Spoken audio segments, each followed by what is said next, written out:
Los perros de Tyndalos 1929. La historia habla de Halfin Chalmers, un aficionado por la física y la matemática y su amigo Frank Belcamblon.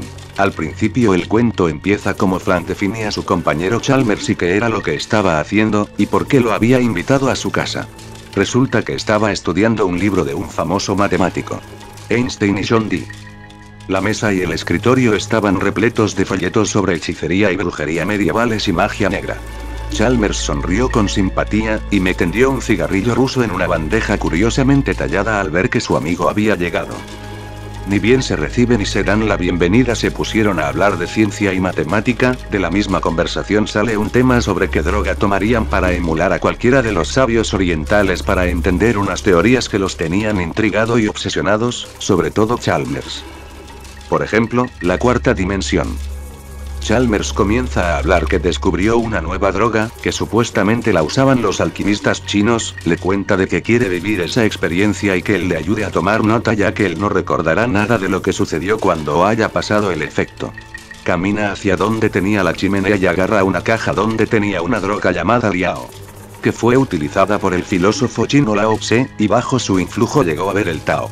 Para los que no lo saben, el Tao es la fuerza misteriosa del mundo. Lo envuelve y lo penetra todo. Contiene al universo visible, a todo cuanto llamamos realidad. El que capte los misterios del Tao ve claramente todo, cuanto existió y cuanto existirá. O sea, podrá ver el presente y el futuro en un mismo espacio y tiempo.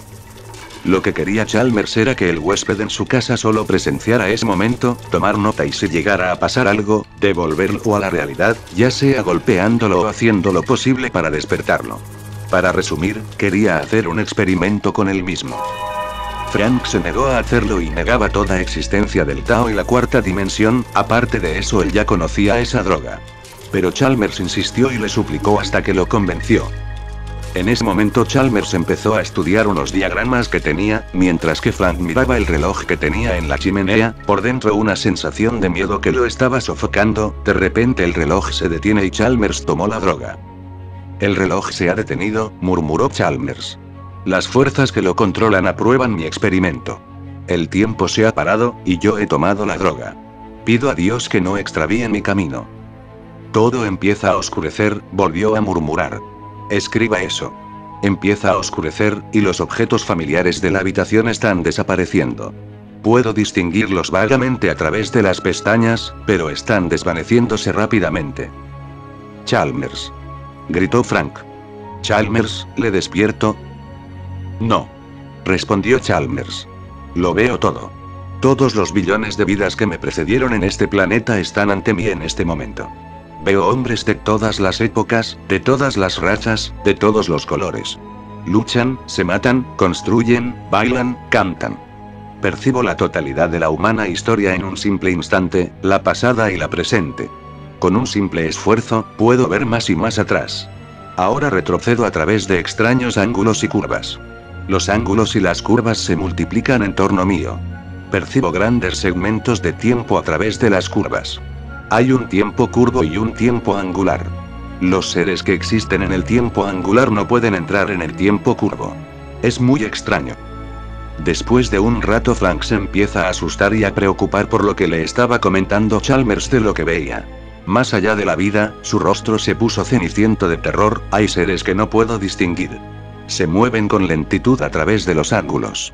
No tienen cuerpo, y se desplazan lentamente por ángulos atroces. Pasan unos minutos y en la habitación empieza a aparecer un olor inaguantable e indescriptible, tanto que Frank se ve obligado a abrir la ventana y cuando vuelve a mirar a Chalmers casi se desmaya del miedo. Estaba intentando arañar el aire, ya no era un hombre. Enseñaba los dientes y le caía la saliva por las comisuras de la boca. En cuestión de segundos Chalmers empieza a retorcerse por la habitación. En un acto para despertarlo y rescatarlo de lo que le pasaba y estaba sufriendo, Frank se lanzó sobre él intentando despertarlo, pero no sirvió de nada su esfuerzo. Chalmers lo mordió en la muñeca, pero Frank aún así insistió y le hablaba intentando despertarlo hasta que logra tranquilizarlo. Él solo empezó a detenerse y a temblar sobre la alfombra hasta calmarse. Frank, confundido por lo que había pasado, lo tendió sobre el sofá y Chalmers le pidió whisky. Al cabo de un rato dijo que no había sido la droga lo que le causó ese comportamiento. Me habían olfateado en el tiempo, gimió.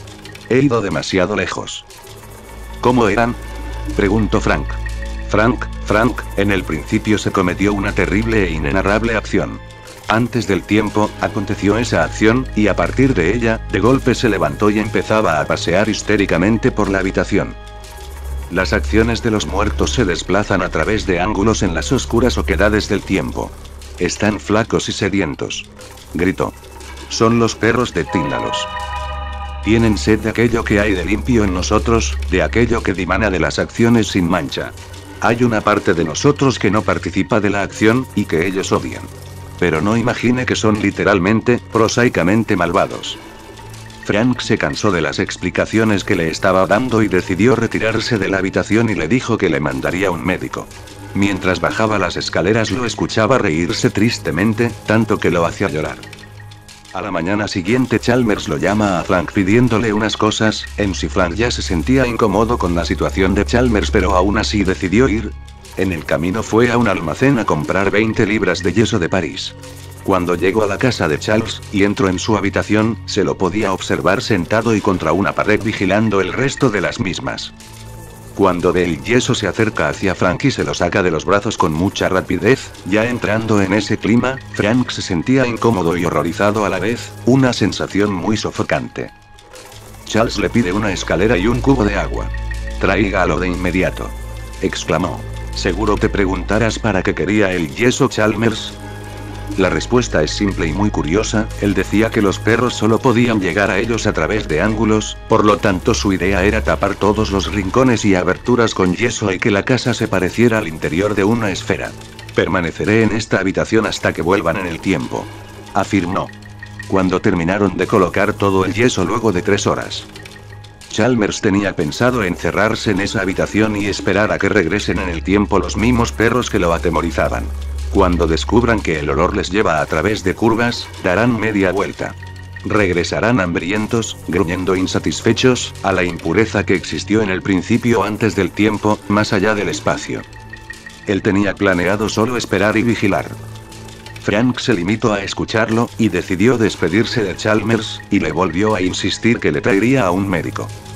El libro continúa con un resumen de 2 noticias que aparecieron en la Patrick Beach Gazette, del 3 de julio de 1928.